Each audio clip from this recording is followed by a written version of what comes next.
አባታችን በሰማያት ላይ ያለህ ተለይቶ ይመስገን ክቡር ስምህ።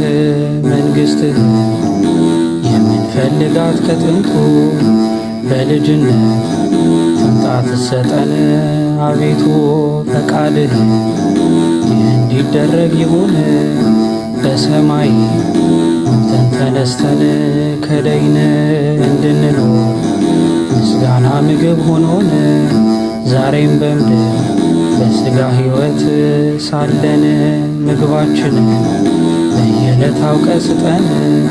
ይቅር በለን የበደልንህን ነገር ወንድማችን የበደለንም ቢኖር እንደ አቅማችን እኛም እንድንል ይቅር ከገሃነም ከክፉ ሁሉ መዓት አትጣለን አድነን እንጂ ከሞት ይችን መንግሥት የማያገኛት እልፈት ጌትነት ከሃሊነትም ክብርም ናቸውና ያንተ ገንዘቦች ሁሉም ለዓለም ለዓለም ዓለም አሜን።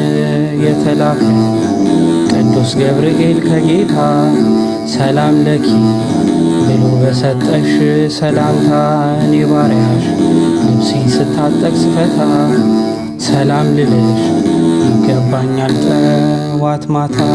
ማርያም ሆይ እመቤቴ ሆይ ድንግል በሥጋሽም በሕሊናሽም ድንግል ያሸናፊ የእግዚአብሔር እናት ድንግል እንዳለሽ ቅዱስ ገብርኤል ሰላም ለኪ እነርሱ ሁሉ እኔም የሌለብሽ የነፍሰ ሥጋ መርገም ብሩክ ነው የማኅፀንሽ ፍሬም እንደ ቀድሞ ብሩክ አምላክ ነው ዛሬም እግዚአብሔር በመጣ ጊዜ ለካሳ እንበለዘ እንደ ንብና እንዳሳ ከነፍስሽ ነፍስ ከሥጋሽ ሥጋ ቢነሳ ደሎ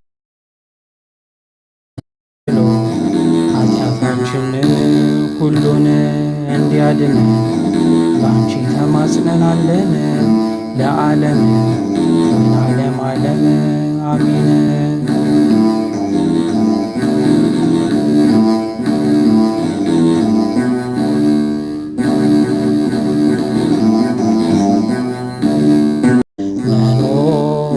ገነት ዓለም ማረፊያ ናት መኖሪያ ገነት። ተነሱ እንከተል እኛም ከሄዱት አፈር ከሸተተ ከያዘን በሽታ ብንቆርብ አንድንም ይህን ጊዜን በርታ መቁረብ በሕይወት ነው ንስሐ መግባት መቁረብ በሕይወት ነው ንስሐ መግባት።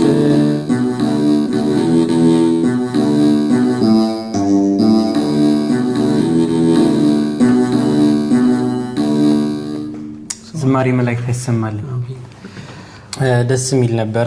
ገና አለኝ ትቃኙልኝ አላችሁ እያለች ነው አንደታችን እና ብዙ ሰው በገና አሁን ከኢትዮጵያ ያስመጣል። በተለይ ውጭ ሀገር ያለ ሰው ምናምን ከኢትዮጵያ ያስመጣል። ተቃኝቶ እንኳን ቢላክለት ሲደርስ ፈርሶ ሊደርስ ይችላል። ቅኝቶ ምንድነው ማድረግ ያለባቸው? አሁን ገና ሊማሩ የገዙት ልጆች ራሳቸውን ኦንላይን ለማስተማር በገና ያስመጡና ከኢትዮጵያ ከዛ ቅኝቱ የለም። ምንድነው ማድረግ ያለባቸው? ያው እንግዲህ ዜማም እንትንም ቅኝቱን በደንብ እንትን ማይል ከሆነ ቱነር ምናምን መጠቀም አፕሊኬሽኑን ተጠቅሞ መቃኘት ይቻላል። ከዛ ውጪ መዝሙሮችን በደንብ አዳምጠው ሰላምታ ላይ ሰላም ለማርያም የሚለውን መዝሙር እየዘመሩ ቅኝቱን ማውጣት ይቻላል። እንዴት? ለምሳሌ ይሄኛው ሰላምታ ቅኝት ነው፣ ግን አሁን ትዝታ ወይ ስለ ቸርነት ሲሆን ቅኝቱ ስለሚለያይ ሰላም ለማርያም የሚለውን መዝሙር እስኪሰጠን ድረስ ቅኝቱን መቃኘት። ለምሳሌ አሁን ይሄ ሰላም ለማርያም የአምላክ እናት የሚል ቅኝት አለው ማለት። ስለዚህ ይሄኛውን በቀላሉ ለመለየት ሰላም ለማርያምን አልኩበት ማለት ነው። ከዛ ሰላም 2 3 ከ2 ጀምራለሁ።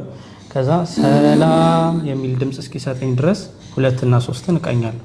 ከዛ ከ3 ቀጥሎ ወደ 1 ሄድና ሰላም ለማርያም ሚለውን እስኪመጣ ድረስ ተራ በተራ እንትኖቹን አውታሮቹን የደረደርን በዛ ቅኝቶችን መለየት ይቻላል። ስለዚህ በመዝሙር ይለያል ማለት ነው። መልካም። አንዳንድ ሰዎች አሁን በገና የሚችሉ አሉ ማለት ቁጥር እያዩ መዘመር የሚችሉ ምናምን ማለት ነው። ግን የሆነ እንትን ላይ እንዴት ነው የመዝሙር ሲዲዎች ላይ ምናምን እንደሚሰሙት አድርገው መደርደር ይፈልጋሉ፣ ግን አይችሉም። ቁጥር ካላዩ መዘመር የማይችሉ አሉ። ድርብ ድርደራ የምንለው ወይ ዜማ ሰምቶ ቀጥታ ዜማውን ወደ በገና የመለወጥ። እንደዛ ለማድረግ ምን ያህል ጊዜ ይወስዳል? ቀላል ነው ወይስ ቴክኒኮችስ አሉ? ኦኬ፣ ቀላል ነው። በተለይ ደግሞ በገና መሰረታዊ የሚባሉ የበገና ድርደራዎችን የሚችል ሰው ከሆነ ምን ይባላል? መሰረታዊ የበገና እንትኖችን የሚይዝ ለምሳሌ ቅኝት እና ድርደራ ትንሽ ጣቱ የፈታ ከሆነ መጀመሪያ መዝሙሩን በደንብ ማዳመጥ፣ ከዛ በኋላ የመዝሙሩን ግጥምና ዜማውን በደንብ ከተረዱ በኋላ እዛ በገና ላይ መጥቶ ያው ከ5 አውታር ስለማይለይ ቅኝቱን መጀመሪያ መለየት፣ የተዘመረው መዝሙር ምን አይነት ቅኝት ላይ ይገኛል የሚለውን ነገር ከለየን በኋላ ከዛ በኋላ እዚህኛው በገናው ድርደራው ላይ እንመጣና 5ቱን ጣቶች እንደዚህ እያንቀሳቀስን ዝም ብለን የመጀመሪያውን የመዝሙሩን ግጥም እንፈልጋለን ማለት ነው። ለምሳሌ በጌቴሴማኒ ከሆነ ይሄ አይሰጥም፣ ኦኬ ይሰጣል እያለን ቁጥሮቹን ዝም ብለን ስንደረድር እንትን ዜማውን የሚያወጣበትን ቦታ ከቻለን ያው እየጻፍንም ቢሆን እንትን ማለት እንችላለን፣ ቁጥሮቹን እየጻፍን። ካልሆነ ግን የተሻለ የሚሆነው ኖርማል እየሰማ ነው በገናውን እያዳመጥ ነው ከዜማው ጋር ይመጣሉ የሚለውን ቁጥሩን መፈለግ። ስለዚህ ያለው ከ5ቱ ጣቶች ውስጥ አይሄድም ምንም አይነት ዜማ ማለት ነው። ስለዚህ 1ን ሞክሮ ማይመጣ ከሆነ 5ን ሞክሮ ማይመጣ ከሆነ 4ን ማለት ነው። ስለዚህ